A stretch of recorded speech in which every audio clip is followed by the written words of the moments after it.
We thought the baby monitor was picking up the neighbor's TV until it called my name in my best friend's voice, even though he was sitting right next to me. The setup. It was supposed to be a low-key weekend. 4 of us, Leo, Sarah, Mike, and myself, had rented a cabin in the North Cascades to celebrate Mike's 25th birthday. The place was beautiful but isolated, a glass and wood structure tucked deep into a valley where cell service went to die. By 11 p.m. on the second night, the fire had burned down to embers. We were sitting in the living room, the only light coming from a few candles and the dim glow of Mike's old-school baby monitor. He'd brought it because his dog, Jasper, was sleeping in the mudroom, and the pup had been whimpering at the shadows all day. The sound. The monitor crackled. It was that soft, white noise hiss that usually fades into the background. Then, a voice broke through. "Hey, Leo, can you come here for a sec?" We all froze. The voice was unmistakable. It was Mike's voice, deep, slightly raspy, with that specific upward lilt at the end of a question.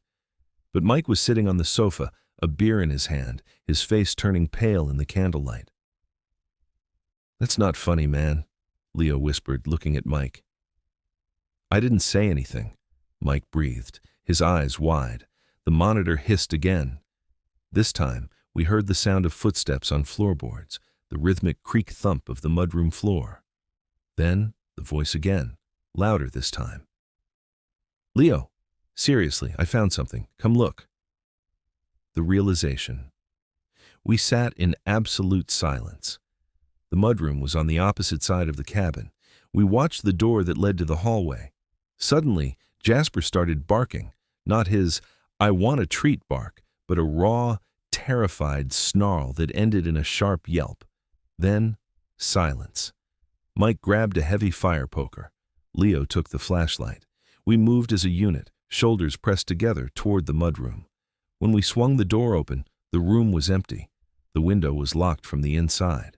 Jasper was cowering under a bench, shaking so hard his teeth were chattering. The twist.